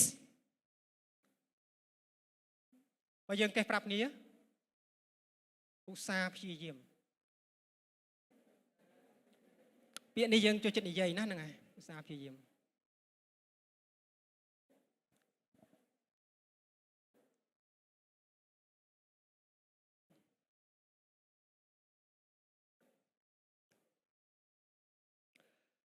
មានសុភាសិតស្រីហេតោបរទេសបានចែងថាក្លបអាននេះសភៅហ្នឹងខ្ញុំចាំតាំងពីនៅក្មេងៗនៅរៀនហ្នឹងហើយស្រីហេតោបរទេសហ្នឹងហើយសភៅនោះគឺមានភាពល្បីល្បាញណាអក្សរសិល្ប៍ខ្មែរគេថាមិនដែលមរឹកណាវាដើរចូលមាត់សឹងទេដល់ខ្លួនវាទេណាហ្នឹងហើយមានមរឹកណាដែលសឹងដេកហាមាត់ដើម្បីឲ្យមរឹកដើរចូលទេណាហ្នឹងហើយគេចង់បង្រៀនយើងឲ្យយើងមានការឧស្សាហ៍ព្យាយាមតែយើងឧស្សាហ៍ព្យាយាមមិនដើម្បីយើងមានការចម្រើនឡើងក្នុងចេតនានៃព្រះハតីរបស់ព្រះជាម្ចាស់សូមយើងមើលព្រះបន្ទូលព្រះអង្គជាមួយគ្នាសុភាសិតចំពុក10ខ5ដល់ខ4សំទោសចំពុក10ខ4ដល់ខ5មនុស្សខ្ជិលនាំឲ្យខ្លួនក្រមនុស្សឧស្សាហ៍នាំឲ្យខ្លួនមានអ្នកណាប្រមូលស្បៀងទុកនៅរដូវចម្រូតអ្នកនោះជាមនុស្សចេះគិតគូររីឯអ្នកដែលគិតតែដេកនៅរដូវចម្រូតជាមនុស្សគួរឲ្យមើងងាយយេអ្នកណាខ្លះដេកនៅរដូវចម្រូតដេកព្រោះឥឡូវមានដេកច្រើនណាស់ដោយសារកសិករយើងលក់ស្រូវអត់សូវបានថ្លៃទេដេកស្អាតហ្មងហ្នឹងហើយបំដេកទេគឺនិរទេសខ្លួនណាចាក់ចេញពីលំនៅឋានហ្នឹងហើយឥឡូវគេពងតែដោះស្រាយរឿងស្រូវស្រែអង្គរហ្នឹងហើយដែលថ្លៃតម្លៃធ្លាក់ថ្លៃខ្លាំងហើយកសិករដេកច្រើនមែនទេហ្នឹងហើយតែនេះមិនមានន័យចឹងទេមានន័យអស់អ្នកដែលខ្ជិលបងប្អូនណាខ្លះដែលគិតថាខ្លួនឯងជាមនុស្សខ្ជិលមែនទេដាក់ខ្លួនម៉េះហ្នឹងហើយអូនោះអាសាចង់ស្លាប់នឹងក្រោកឈរមកអាសាតែដៃគាត់មួយអាសាមែនទេណាផានុនោះហើយលើកដៃខ្លួនឯងខ្ជិលក៏ហើយអានឹងមួយក៏ជាគំនិតដែលបោកបញ្ឆោតយើងដែរណាអូនហ្នឹងហើយយើងទទួលការ confirm ពីអ្នកដទៃណាកុំបន្ទាបខ្លួនខ្លាំងពេកអានោះឧស្សាហ៍ខ្លាំងហើយបងឯងថាអូនឯងខ្ជិលមានណាគេជឿទេហ្នឹងហើយមានណាគេជឿទេណាហ្នឹងហើយតែបើគាត់មានចេតនាគាត់ដាក់ស្តង់ដារគាត់ធំណាកម្រិតគាត់ឧស្សាហ៍ប៉ុណ្្នឹងហើយនៅតែខ្ជិលអញ្ចឹងតរំយើងអត់ឧស្សាហ៍ដូចគាត់យើងកំពុះខ្ជិលយើងមានស្តង់ដាររបស់ណាយើងខ្ញុំសូមផ្ដាំផ្ញើបងប្អូនថាអ្នកដែលខ្ជិលព្រះបន្ទូលបានផ្ដាំផ្ញើយើងថាអ្នកដែលខ្ជិលគឺអន្តរាយដល់ខ្លួនហើយណាហ្នឹងហើយព្រះអង្គប្រទានពរដល់អ្នកឧស្សាហ៍ព្យាយាមណាតោះនេះបងប្អូនហើយកុំមកប្រាប់ខ្ញុំថានៅក្រុមជំនុំផ្លូវខ្វែងបង្រៀនថាជឿព្រះទៅទោះបីយើងខ្ជិលក៏ដោយយើងអត់ធ្វើក៏ដោយព្រះប្រទានពរឲ្យអានោះខុសហើយណាខ្ញុំអត់ដែរបរិយាបងប្អូនចឹងទេណាហ្នឹងហើយអត់មានគ្រីបរិស័ទចឹងដែរណាហ្នឹងហើយអត់ធ្វើអីតសោះជឿព្រះអង្គហើយដេកចាំហ្មងហ្នឹងហើយដាំជែកជឿព្រះអង្គហើយអឹងហើយហ្មងលេងធ្វើអីទាំងអស់ណាហ្នឹងហើយយើងមានជំនឿលើព្រះអង្គម្ចាស់ជាជំនឿជំរុញឲ្យយើងមានចិត្តឃ្លាវខ្លាឧស្សាហ៍ព្យាយាមនិងសកម្មឈ្មោះឈ្មោលទៅមុខទៀតព្រះបន្ទូលចែងនៅក្នុងទុតិយកថាចំពុក28ខ12ព្រះអង្គម្ចាស់នឹងបើកផ្ទៃមេឃបង្អុរភ្លៀងចុះមកស្រោចស្រពទឹកដីរបស់អ្នកតាមរដូវកាលដើម្បីប្រទានពរដល់កិច្ចការទាំងប៉ុន្មានដែលអ្នកធ្វើឃើញទេព្រះអង្គប្រទានពរដល់ណាគេដល់ដៃដែលបានធ្វើការបានទេហើយកុំនិយាយថាព្រះអត់ប្រទានពរឲ្យយើងបើយើងមិនតន់ទៅធ្វើការផងយើងមិនទៅព្រះអង្គប្រទានពរឲ្យយើងទៅធ្វើយើងទៅឧស្សាហ៍ដៃយើងប្រឡាក់ដីជើងយើងប្រឡាក់ផុកបើយើងគិតថាយើងចង់ជ័យជំនះយើងចង់មានការចម្រុងចម្រើនឡើងទៅយើងឧស្សាហ៍នៅក្នុងស្ថាប័នក្រុមហ៊ុនយើងកំពុងតែខ្សោយថវិកាយើងត្រូវឧស្សាហ៍ចេញទៅបង្កើតតំណែងបង្កើតទីផ្សាររកអតិថិជនថ្មីខំប្រឹងធ្វើយើងខំប្រឹងឧស្សាហ៍រៀនជំនាញថ្មីទៀតដើម្បី AI រៀន AI ដើម្បីអាចកាត់ត promotion ល្អទាក់ទាញនៅក្នុង digital marketing ដើម្បីរកទីផ្សារនោះឧស្សាហ៍ព្យាយាមរៀនទាំងអស់ហ្នឹងពេលយើងឧស្សាហ៍ទាំងអស់ហ្នឹងយើងជាមនុស្សដែលខុសពីអ្នកដទៃគឺព្រះប្រទានពរយើងបើមិនព្រះប្រទានពរយើងហើយយើងនឹងមានពរច្រើនមែនទែនបើអ្នកដទៃគេខំប្រឹងគេបានពរហើយទៅត្រង់បើយើងខំប្រឹងឲ្យព្រះប្រទានពរទៀតយើងពិសេសមែនទេបងប្អូនបើគេឧស្សាហ៍ព្យាយាមគេនៅតែមានភ័ព្វសំណាងជោគជ័យចុះតម្រាំយើងជាអ្នកដែលមានព្រះអង្គជួយទៀតអញ្ចឹងជំនឿគ្រីស្ទបរិស័ទជាជំនឿដែលនាំឲ្យយើងឧស្សាហ៍ព្យាយាមរោគឲ្យអស់ពីចិត្តខំប្រឹងធ្វើការមានមុខងារតូចតាចណាក៏ដោយខំប្រឹងឧស្សាហ៍ធ្វើតំណែងយើងនៅណាក៏ដោយធនធានយើងតិចតួចក៏ដោយការងារអង្គកំប៉ុងក៏ដោយខំប្រឹងឈ្មោះឈ្មោលទៅមុខទៀតកុំបាក់ទឹកចិត្តឧស្សាហ៍ឡើងហើយដឹងថាព្រះអង្គសពហាតីប្រទានពរឲ្យអ្នកសាព្រះអង្គថាអ្នកណាដែលធ្វើការនេះមិនព្រះអង្គថាទេនេះជាព្រះបន្ទូលដែលព្រះអង្គបង្រៀនដល់លោកពូលហើយលោកពូលបានបង្រៀនដល់ពួកខ្ញុំថា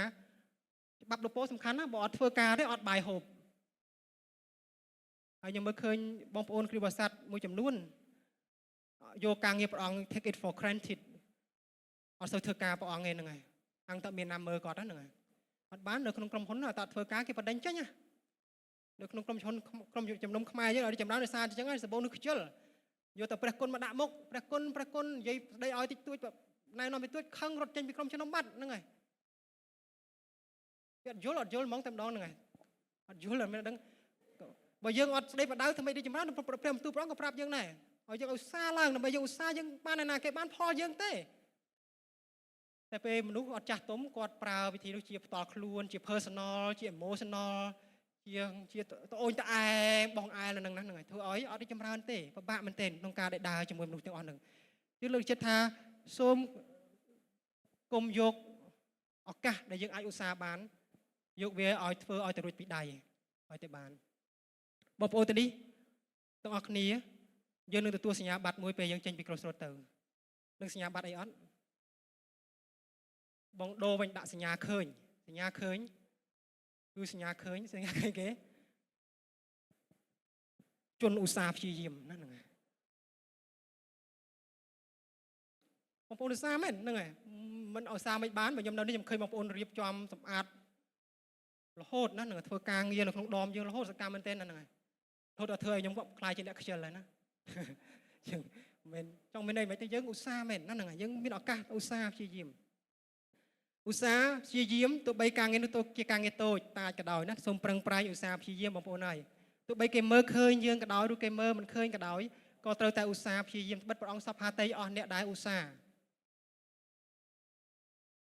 สมยังโดยนำปีปอนไพ่ปรามนี่บ่ยอมเป็นไอ้กอดตราที่ยังกอดตราทาสมในยัยทาเตต่อการกาเฉลนั่นไง say no to lazy เป็นเลกาซีนะเป็นเลกาซีมวยพงระใบบอดแรปไปนั่นไงเป็นไงlazy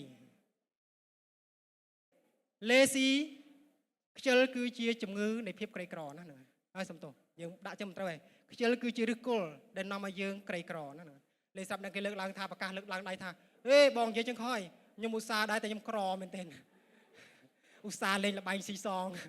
อุตสาจวบไรอุตสาพักษานั่นครอยตอนนี้นั่นไงอุตสาได้แต่อุตสาขอนั่นไง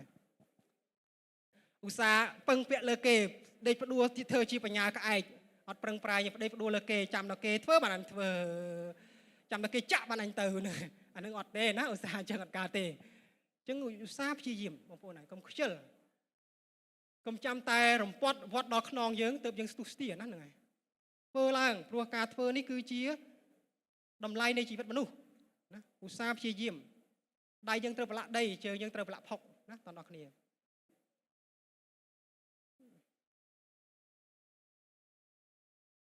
อุตสาห์ในนี้ยังจำราหลายจังตอนครมชนมยังอุตสาห์โจรวมจมูกนี้การเงินบำราเมียชราในชนำนี้ยังนึงจ้องยังอุตสาห์อดยังอุตสาห์บานอดยังด่าคอมมิชเมนต์ยังเมานั่นไงบ่ยังมันเฮียนบ่ยังมันเช็ค Google มันเป็นของ Google เด้มาสู้ยังเมานั่นยังปรับตารางลินั่งบ่ยังขมามันเฮียนเป็นนั่นไงปรับตอนเมายังก็บ่อยสกัดประบะเธอการมือนี้น่ะไม่ได้บางคนอุตสาห์มันอุตสาห์มาปรับเมาส้มยัยปล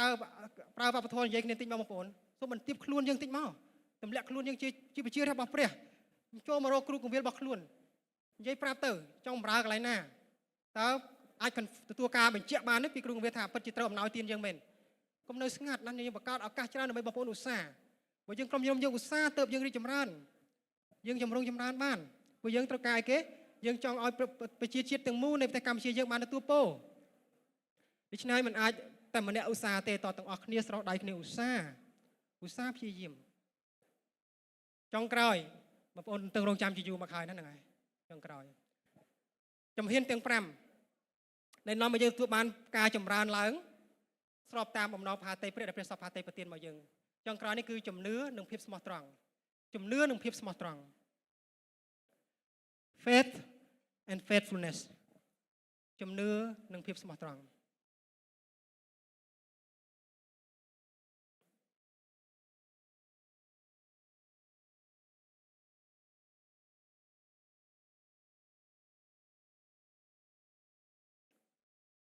ซูมบองปอนตัวอักเนียทวกาอุตสาห์โดยจำเนื้อนะ walk by faith ดาโดยจำเนื้อโดยขนมเปรย์บรรทุบานใจในที่นี้ฮัตนี่หายบานจีเยื้องใจแต่อธิษฐานอ้อยบองปอนจีนิด សូមព្រះជាម្ចាស់នៃយើងប្រទានឲ្យបងប្អូនរស់នៅបានសមនឹងការត្រាស់ហៅរបស់បងប្អូនសូមព្រះប្រទានឲ្យបងប្អូនអាចបំពេញបំណងដ៏ល្អគ្រប់យ៉ាងនិងឲ្យជំនឿរបស់បងប្អូនបង្កើតផលបានបរិបូរណ៍ជំនឿអាចបង្កើតផលបានបងប្អូនហើយបានបរិបូរណ៍ទៀតកុំលែងសើចទៅនឹងជំនឿរបស់ខ្លួនឯងខ្ញុំក៏ចង់អញ្ជើញបងប្អូនដែរដែលអ្នកដែលចង់កំពុងតែស្វែងរកព្រះអង្គកំពុងតែមានឱកាសស្គាល់ព្រះអង្គសូមបោះជំហានដោយជំនឿទៅជំនឿយើង1%ក៏ដោយ2%ក៏ដោយក៏បោះទៅកុំនៅស្ទាក់ស្ទើរទៀតតើបងប្អូនបោះទើបបងប្អូនបានឃើញទឹកទន្លេយ៉ូដានស្រកអ្នកដែលនៅ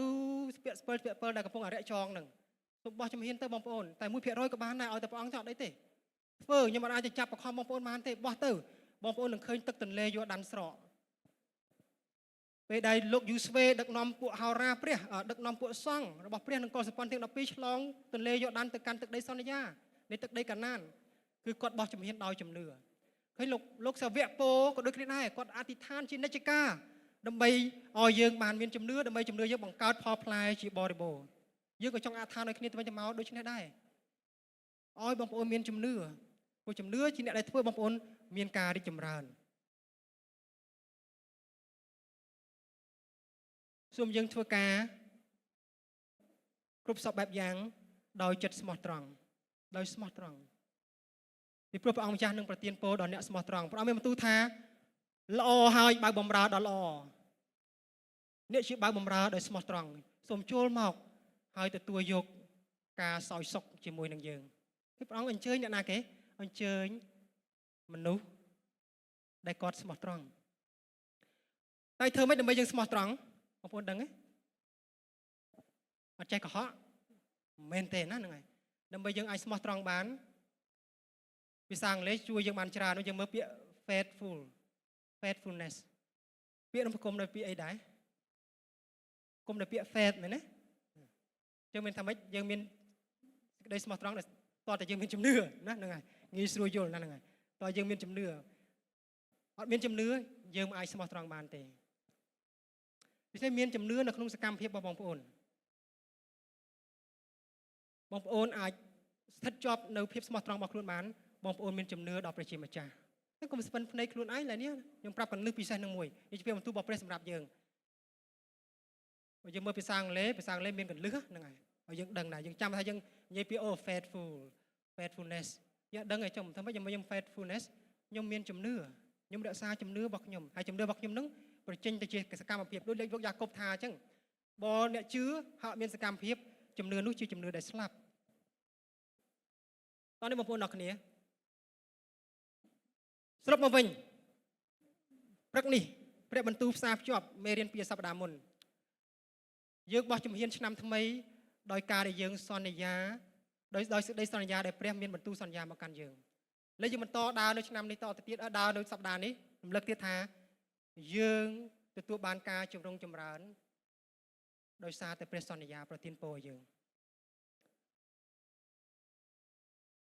សេចក្តីសន្យារបស់ព្រះប្រទានពរដល់យើងពរនឹងឯងពរដែលមកព្រះនឹងឯងដែលធ្វើយើងចម្រើនឡើងខ្ញុំចង់បងប្អូនចេញពីទីនេះទៅដោយចិត្តដែលស្រវាតសតិញចង់ខ្លួនឯងចម្រើនឡើងសូមកុំធ្វើកិច្ចការលំ take it seriously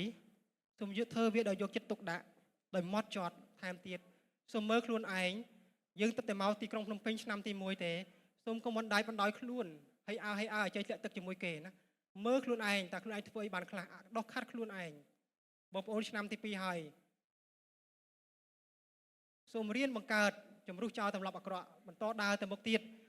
ដោយចិត្តដែលសម្លឹងមើលនៅការល្អដែលព្រះមានបំរុងទុកសម្រាប់បងប្អូនកុំបាក់ទឹកចិត្តយើងមានឱកាសនៅឡើយយើងធ្វើទៀតយើងប្រឹងចេញពីឆន្ទៈខាងក្នុងខ្លួនឯងស្វែងរកជំនួយអ្នកដូចជំនាញខ្លួននេះចំពោះបងប្អូននិស្សិតបងប្អូនយើងអ្នកជឿព្រះអង្គយើងចង់ឈ្មោះទៅមុខជាមួយគ្នានៅឆ្នាំថ្មីនេះដោយសេចក្តីសន្យារបស់ព្រះសូមបងប្អូនមកដោយចិត្តសង្ឃឹមដល់ព្រះជាម្ចាស់ហើយជួយជ្រោមជ្រែងកិច្ចការក្រុមជំនុំយើងហើយសកម្មនៅក្នុងការបម្រើបណ្ឌកិច្ចព្រះអង្គដើម្បីយើងនៅតែបន្តជាពន្លឺនិងអំបិលដល់បងប្អូនយើងដល់សហគមន៍យើងដល់ប្រទេសជាតិយើងមិនដឹងថាតើព្រះនឹងមានបំណងផាតេអ្វីតែយើងសង្ឃឹមថាព្រះអង្គចង់ផ្ដល់យើងនៅការចម្រុងចម្រើន បងប្អូនសូមស្វែងរកការជំរុងចម្រើនសូមពិនិត្យមើលឡើងវិញអំពីអត្ថប្រយោជន៍ជីវិតរបស់ខ្លួននៅឆ្នាំ2025នេះគ្រប់ផ្នែកនៃជីវិតយើងគ្រួសារការងារកូនចៅមុខតំណែងអាជីវកម្មការបម្រើរបស់យើងសូមមើលវាដោយចិត្តសង្ឃឹមព្រះអង្គសព្ហាតីឲ្យការនោះចម្រើនឡើងអេមែនព្រះអង្គសព្ហាតីការនោះចម្រើនឡើង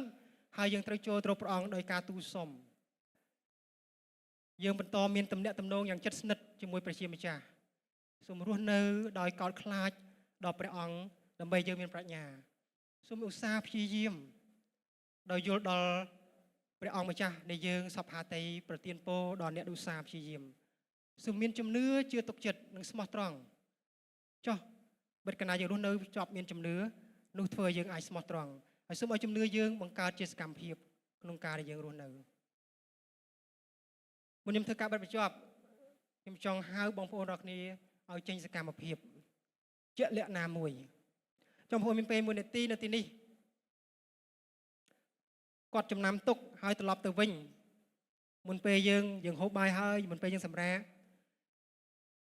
សូមយើងសរសេរចុះនៅអ្វីដែលយើងចង់ចេញទៅធ្វើដើម្បីឲ្យការនេះចម្រើនឡើង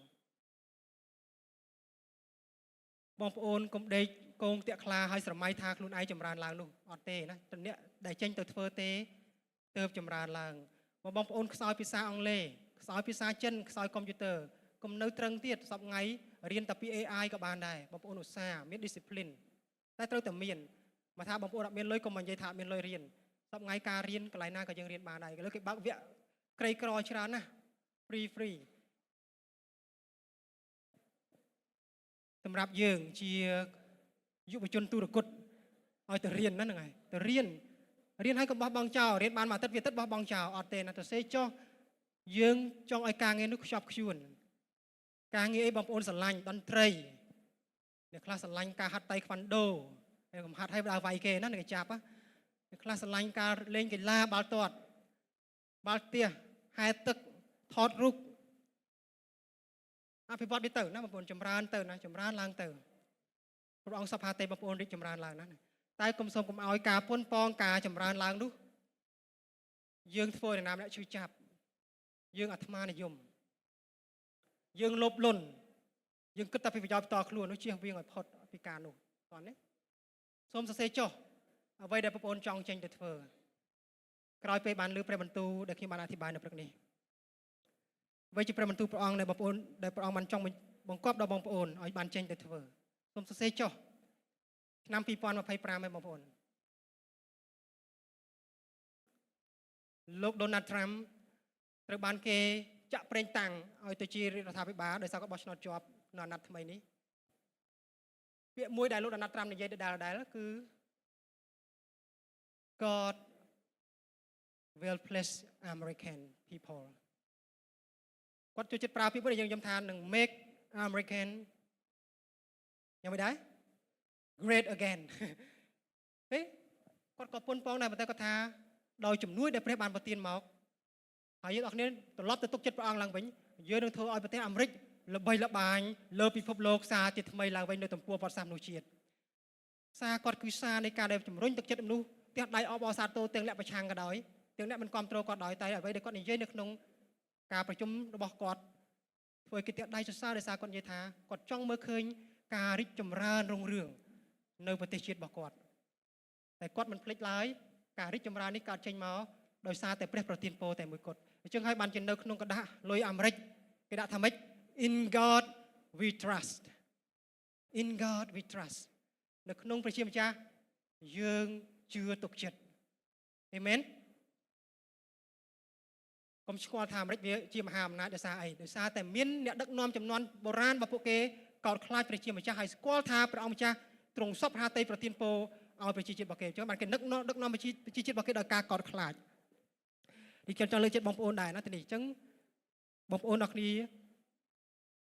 ជូនពរបងប្អូនឆ្នាំថ្មីគ្រប់វិស័យការងារបងប្អូនឲ្យបងប្អូនបានចម្រើនឡើង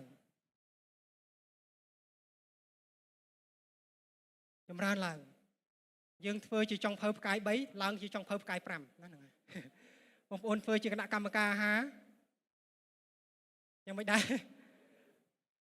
រញ៉េរញ៉ៃខ្លាយទៅជាកាន់តែរញ៉េរញ៉ៃមែនទេណាធ្វើជាគណៈកម្មការយើងកាន់តែនាំបងប្អូនយើងមានស្ដាប់ធ្នាប់ណាស់ណាកាន់តែមានវិធីសាស្ត្រដោះស្រាយបញ្ហាដែលកើតឡើងក្នុងសហគមន៍យើងបាទសូមអរគុណដល់ព្រះជាម្ចាស់យើងនេះជាព្រះបន្ទូលរបស់ព្រះសូមព្រះប្រទានពរអេមែន